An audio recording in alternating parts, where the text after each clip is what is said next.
देहिनोऽस्मिन् यथा देहे कौमारं यौवनं जरा तथा देहांतर प्राप्तिर्धीरस्तत्र न मुह्यति। देहधारी के इस मनुष्य शरीर में जैसे बालकपन, जवानी और वृद्धावस्था होती है, ऐसे ही दूसरे शरीर की प्राप्ति होती है। इस विषय में धीर मनुष्य मोहित नहीं होता। व्याख्या: देहिनोऽस्मिन् यथा देहे कौमारम यौवनम जरा। शरीरधारी के शरीर में पहले बाल्यावस्था आती है और फिर युवावस्था आती है और फिर वृद्धावस्था आती है। तात्पर्य यह है कि शरीर में कभी एक अवस्था नहीं रहती, इसमें निरंतर परिवर्तन होता रहता है। यहाँ शरीरधारी के शरीर में ऐसा कहने से सिद्ध होता है कि शरीर ही अलग है और शरीर अलग है। शरीरी दृष्टा है, शरीर दृश्य है। अतः शरीर में बालकपन आदि अवस्थाओं का जो परिवर्तन है वो परिवर्तन शरीरी में नहीं है। तथा देहांतर प्राप्ति, जैसे शरीर के कुमार, युवा आदि अवस्थाएं होती हैं, ऐसी देहांतर की अर्थात दूसरे शरीर की प्राप्ति होती है। जैसे स्थूल शरीर बालक से जवान, जवान से बूढ़ा हो जाता है, तो इन अवस्थाओं के परिवर्तन को लेकर कोई शोक नहीं होता। ऐसे ही शरीरी एक शरीर से दूसरे शरीर में जाता है, तो इस विषय में भी शोक नहीं होना चाहिए। जैसे स्थूल शरीर के रहते हुए कुमार, युवा आदि अवस्थाएं होती है, ऐसे ही सूक्ष्म और कारण शरीर के रहते रहते देहांतर की प्राप्ति होती है। अर्थात जैसे बालकपन, जवानी आदि स्थूल शरीर की अवस्थाएं हैं, ऐसे देहांतर प्राप्ति अर्थात मृत्यु के बाद दूसरा शरीर धारण करना, ये सूक्ष्म और कारण शरीर की एक अवस्था ही तो है। स्थूल शरीर के रहते रहते कुमार आदि अवस्थाओं का परिवर्तन होता है। यह तो स्थूल दृष्टि है। सूक्ष्म दृष्टि से देखा जाए तो अवस्थाओं की तरह स्थूल शरीर में भी परिवर्तन होता रहता है। बाल्यावस्था में जो शरीर था वो युवावस्था में नहीं है। वास्तव में ऐसा कोई भी क्षण नहीं है जिस क्षण स्थूल शरीर का परिवर्तन न होता हो। ऐसे ही सूक्ष्म और कारण शरीर में भी प्रतिक्षण परिवर्तन होता रहता है, जो देहांतर रूप से स्पष्ट देखने में आता है। अब ये विचार करना है कि स्थूल शरीर का तो हमें ज्ञान होता है, पर सूक्ष्म और कारण शरीर का हमें ज्ञान नहीं होता। अतः जब सूक्ष्म और कारण शरीर का ज्ञान भी नहीं होता, तो उनके परिवर्तन का ज्ञान हमें कैसे हो सकता है? इसका उत्तर है कि जैसे स्थूल शरीर का ज्ञान उसकी अवस्थाओं को लेकर होता है, ऐसे ही सूक्ष्म और कारण शरीर का ज्ञान भी उसकी अवस्थाओं को लेकर होता है। स्थूल शरीर की जागृत, सूक्ष्म शरीर की स्वप्न और कारण शरीर की सुषुप्ति अवस्था मानी जाती है। मनुष्य अपनी बाल्यावस्था में अपने को स्वप्न में बालक देखता है, युवावस्था में स्वप्न में युवा देखता है और वृद्धावस्था में स्वप्न में वृद्ध देखता है। इससे ये सिद्ध होता है कि स्थूल शरीर के साथ साथ सूक्ष्म शरीर का भी परिवर्तन होता है। ऐसे ही सुषुप्ति अवस्था बाल्यावस्था में ज्यादा होती है, युवावस्था में कम होती है और वृद्धावस्था में बहुत कम हो जाती है। अतः इससे कारण शरीर का परिवर्तन भी सिद्ध हो गया। दूसरी बात, बाल्यावस्था और युवावस्था में नींद लेने पर शरीर और इंद्रियों में जैसी ताजगी आती है, वैसी ताजगी वृद्धावस्था में नींद लेने पर नहीं आती। अर्थात वृद्धावस्था में बाल्य और युवा अवस्था जैसा विश्राम नहीं मिलता। इस रीति से भी कारण शरीर का परिवर्तन सिद्ध होता है। जिसको दूसरा देवता, पशु, पक्षी आदि का शरीर मिलता है, उसको इस शरीर में देहाध्यास के कारण मैं यही हूं ऐसा अनुभव होता है, तो यह सूक्ष्म शरीर का परिवर्तन हो गया। ऐसे ही कारण शरीर में स्वभाव प्रकृति रहता है, जिसको स्थूल दृष्टि से आदत कहते हैं। वह आदत देवताओं की ओर होती है, पशु पक्षियों की ओर होती है और दूसरे योनियों वालों की ओर होती है। तो ये कारण शरीर का भी परिवर्तन हो गया। अगर शरीरी का परिवर्तन होता तो अवस्थाओं के बदलने पर मैं वही हूं ऐसा ज्ञान नहीं होता, परंतु अवस्थाओं के बदलने पर भी जो पहले बालक था, जवान था, वही मैं अब हूं ऐसा ज्ञान होता है। इससे सिद्ध होता है कि शरीरी में अर्थात स्वयं में परिवर्तन नहीं होता। अब यहाँ ये शंका हो सकती है कि स्थूल शरीर की अवस्थाओं के बदलने पर तो उसका ज्ञान होता है, पर शरीरांतर की प्राप्ति होने पर पहले के शरीर का ज्ञान क्यों नहीं होता?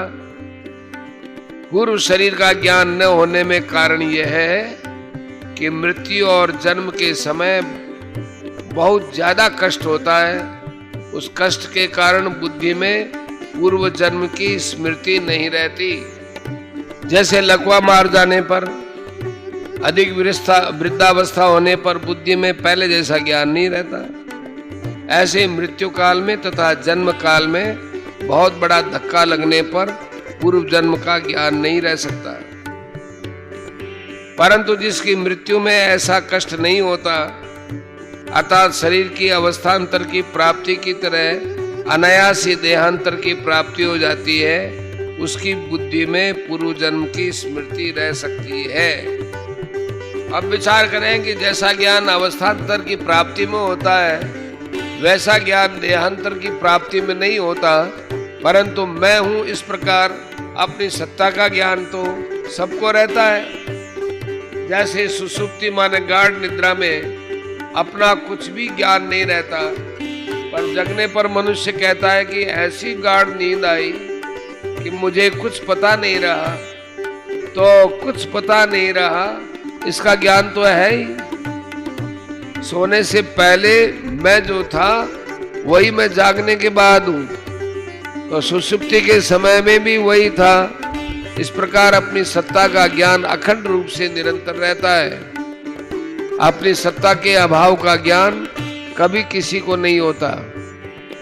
शरीरधारी की सत्ता का सद्भाव अखंड रूप से रहता है, तभी तो मुक्ति होती है और मुक्त अवस्था में वह रहता है। हाँ, जीवन मुक्त अवस्था में उसको शरीरांतरों का ज्ञान भले ही ना हो, पर मैं तीनों शरीर से अलग हूं ऐसा अनुभव तो होता ही है। धीरस तत्र न मुह्यति, धीर वही है जिसको सत असत का बोध हो गया है। ऐसा धीर मनुष्य उस विषय में कभी मोहित नहीं होता, उसको कभी संदेह नहीं होता। इसका अर्थ यह भी नहीं है कि उस धीर मनुष्य को देहांतर की प्राप्ति होती है। ऊंच नीच मनुष्यों में जन्म होने का कारण गुणों का संग है, और गुणों से संबंध विच्छेद होने पर धीर मनुष्य को देहांतर की प्राप्ति हो ही नहीं सकती।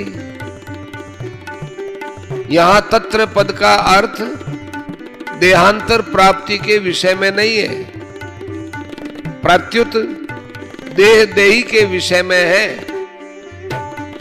तात्पर्य यह है कि देह क्या है, देही क्या है, परिवर्तनशील क्या है, अपरिवर्तनशील क्या है, अनित्य क्या है, नित्य क्या है, असत क्या है, सत्य क्या है, विकारी क्या है, अविकारी क्या है, इस विषय में वह मोहित नहीं होता। देह और देही सर्वथा अलग है, इस विषय में उसको कभी मोह नहीं होता।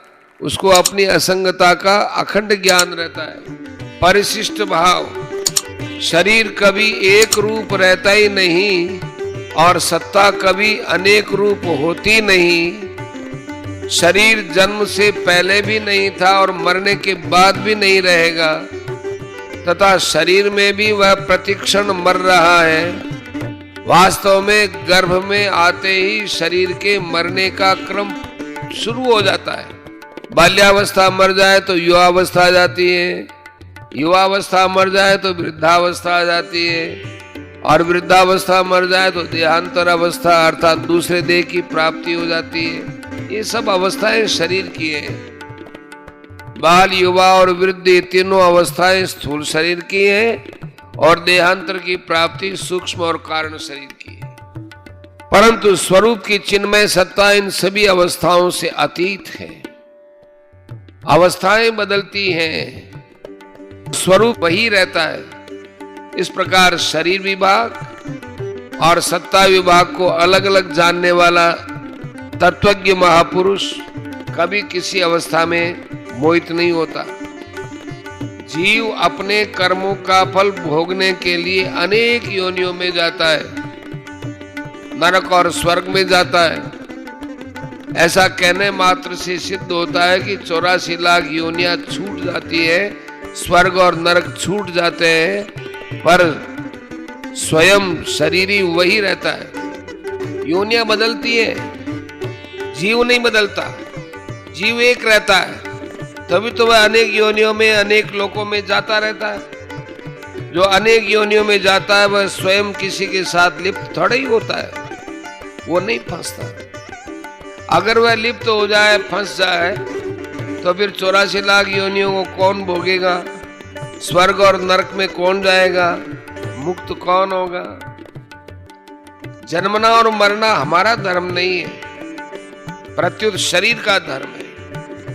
हमारी आयु अनादि और अनंत है, इसके अंतर्गत अनेक शरीर उत्पन्न होते हैं और मरते रहते हैं। जैसे हम अनेक वस्त्र बदलते रहते हैं, पर वस्त्र बदलने पर हम नहीं बदलते, प्रत्युत वे के वे ही रहते हैं।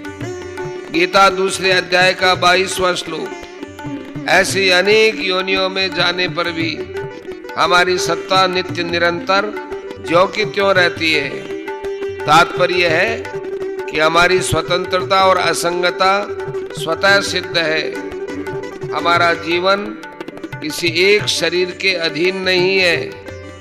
असंग होने के कारण ही हम अनेक शरीरों में जाने पर भी वही रहते हैं, पर शरीर के साथ संग मान लेने के कारण हम अनेक शरीरों को धारण करते रहते हैं। मानवा संग तो टिकता नहीं, पर हम नया नया संग पकड़ते रहते हैं। अगर नया संग न पकड़े तो मुक्ति माने असंगता, स्वाधीनता स्वतः सिद्ध है। लाइक करें, सब्सक्राइब करें, साथ ही बेल आइकन को दबाएं।